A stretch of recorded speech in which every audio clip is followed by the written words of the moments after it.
O sol escaldava as estradas da Galileia. A poeira subia a cada passo.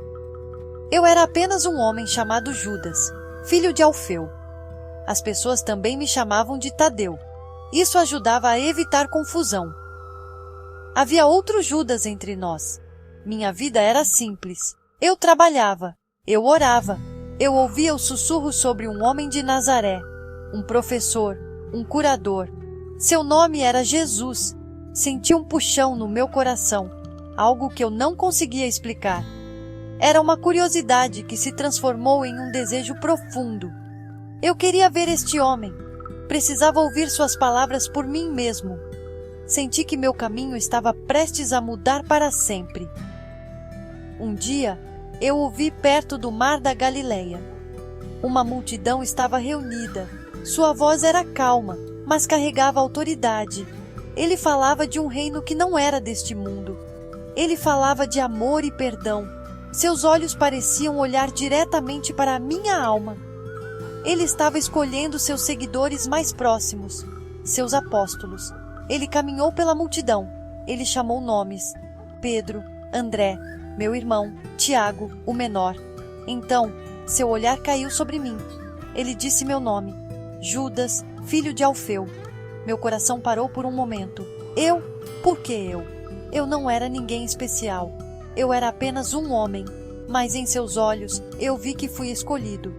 Deixei tudo para trás naquele dia. Minha velha vida desvaneceu como um sonho. Minha nova vida era caminhar ao lado de Jesus. Eu ouvia cada palavra que ele dizia. Eu o via curar os enfermos. Eu o via dar vista aos cegos. Ele tinha um poder que não era deste mundo. Era divino. Ele nos ensinava com parábolas. Histórias simples com significados profundos. Ele falava sobre sementes, ovelhas e pais. Ele era paciente com nossas perguntas. Ele nos tratava não como servos, mas como amigos. Viajamos de aldeia em aldeia, compartilhando as boas novas. Foi um tempo de aprendizado, um tempo de maravilha. Éramos um grupo diverso de homens, pescadores, um cobrador de impostos e outros como eu. Às vezes discutíamos, tínhamos dúvidas, éramos humanos, mas Jesus nos unia. Ele nos ensinou a amar uns aos outros. Ele nos mostrou uma nova maneira de viver. Eu caminhava ao lado do meu irmão, Tiago. Aprendi com a audácia de Pedro e o amor profundo de João. Eu via o mundo com novos olhos. Cada milagre era uma lição. Cada ensinamento era um guia. Eu estava sendo moldado e transformado. Eu não era mais apenas Tadeu. Eu era um apóstolo de Cristo, uma testemunha da maior história já contada. Os anos passaram rapidamente. Estávamos em Jerusalém. O ar estava pesado de tensão. Era a festa da Páscoa. Nos reunimos em um cenáculo para uma última refeição com Jesus. Aquela noite parecia diferente. Havia uma tristeza em seus olhos. Ele falou de traição e de nos deixar. Ele lavou nossos pés, um ato de um servo. Ele partiu o pão e compartilhou o vinho. Ele nos disse que era seu corpo e seu sangue. Minha mente lutava para compreender a profundidade de suas palavras. Ele estava nos preparando para algo terrível e para algo maravilhoso. Ele estava nos preparando para o futuro sem sua presença física. Jesus falou sobre se revelar àqueles que o amavam, mas ele disse que o mundo não o veria. Isso me confundiu.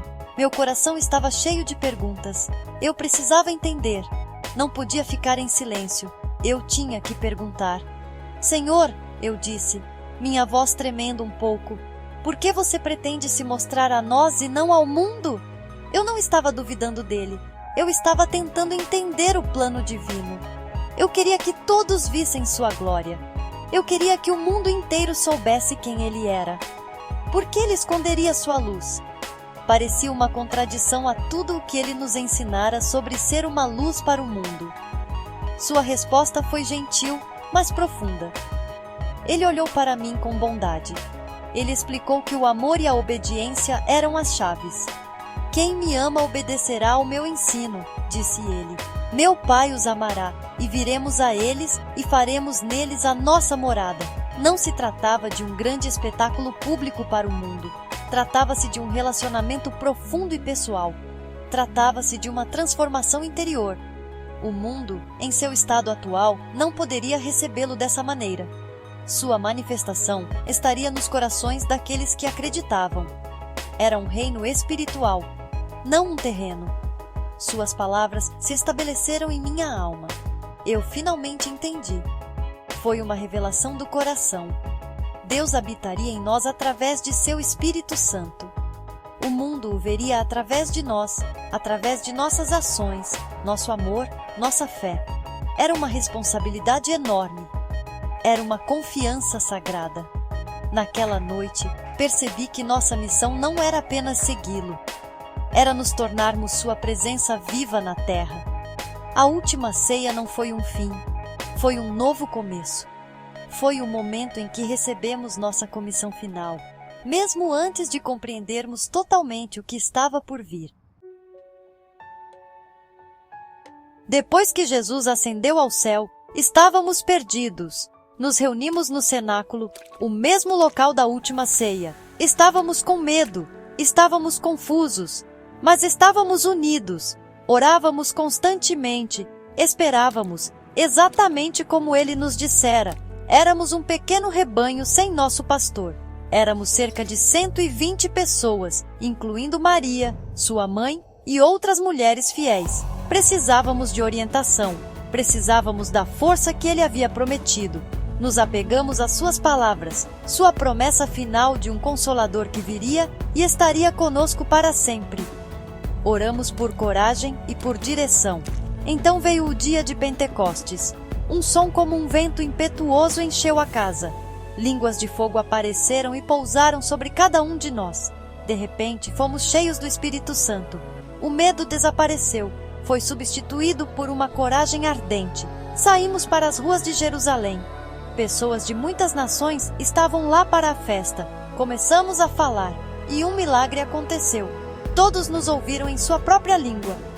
Pedro se levantou e pregou com um poder que nunca tínhamos visto antes. Ele falou de Jesus, o Messias, que foi crucificado e ressuscitado. Naquele dia, cerca de 3.000 pessoas foram batizadas. A igreja nasceu. Este foi o início da minha própria jornada. O fogo do Espírito queimava dentro de mim. Eu não era mais o Tadeu quieto que fazia perguntas hesitantes. Eu era um apóstolo, um embaixador de Cristo. Comecei a pregar na Judéia e em Samaria. Compartilhei a história do que tinha visto e ouvido. Falei do homem que curou minha alma e me deu um propósito. Realizei milagres em seu nome. Os enfermos foram curados. Os possessos foram libertados. Estas não eram minhas obras, mas a obra de Deus através de mim. Cada milagre era um sinal, uma confirmação da verdade do Evangelho. Eu frequentemente viajava com meu colega apóstolo, Simão, o Zelote. Éramos uma boa equipe. A paixão dele e minha fé constante se complementavam. Viajamos para longe de nossa terra natal. Fomos para a Mesopotâmia, a terra entre os rios Tigre e Eufrates. Os desafios eram imensos. Enfrentamos multidões hostis. Discutimos com sacerdotes pagãos. Suportamos fome, sede e exaustão. Mas éramos movidos por uma missão divina. Estávamos plantando as sementes da fé em novas terras. Sabíamos que a mensagem de Cristo era para todos, não apenas para o povo de Israel. Nossas viagens nos levaram finalmente ao reino da Pérsia. Esta era uma terra de deuses antigos e poderosos feiticeiros. A oposição era feroz. Os sacerdotes locais nos viam como uma ameaça ao seu poder e suas tradições. Eles incitaram o povo contra nós. Acusaram-nos de ser inimigos de seus deuses e de seu rei. Fomos presos. Levaram-nos perante as autoridades locais. Exigiram que renunciássemos a Cristo. Exigiram que nos curvássemos e sacrificássemos aos seus ídolos de pedra. Simão e eu permanecemos juntos. Olhamos para as estátuas frias. Olhamos para os rostos zangados. Recusamos. Como poderíamos negar aquele que nos deu tudo? Como poderíamos trair o Deus vivo por ídolos sem vida? Falei à multidão. Falei-lhes de Jesus, o único Deus verdadeiro que criou os céus e a terra. Disse-lhes que seus ídolos eram apenas pedra e madeira, impotentes para salvar. Minhas palavras apenas alimentaram a fúria deles. Eles viram nossa recusa como um insulto. Os sacerdotes gritaram por nossas mortes. A multidão se tornou uma turba. Eles foram consumidos por uma fúria cega, incapazes de ver a verdade que lhes oferecíamos. Nossa hora havia chegado. Sabíamos que este era o teste final de nossa fé. O fim foi violento. Eles caíram sobre nós com porretes e machados. Senti a dor aguda, mas também senti uma profunda paz. Vi Simão cair, um irmão fiel até o fim. Enquanto minha própria vida se esvaía, não senti desespero. Senti uma sensação de vitória. Eu havia travado o bom combate. Eu havia terminado a corrida. Eu havia guardado a fé. Meu martírio não foi uma derrota. Foi meu testemunho final. Foi o ato supremo de amor pelo Salvador que morreu por mim. Meu sangue, derramado em solo estrangeiro, se tornaria uma semente para a igreja naquela terra. Hoje, muitas pessoas me lembram como o santo padroeiro das causas perdidas. Talvez porque meu próprio nome, Judas, estava ligado à maior traição da história. Eu sou Judas Tadeu, não Iscariotes. Eu sou aquele que ficou, aquele que perguntou, aquele que serviu e aquele que morreu por meu Senhor. Minha história é um lembrete de que, mesmo em momentos de confusão e desespero, a fé pode nos guiar. Ela mostra que uma pessoa comum pode ser chamada para fazer coisas extraordinárias. Minha jornada foi de transformação de um homem simples em um mensageiro de esperança. Uma jornada que terminou não na morte, mas na vida eterna.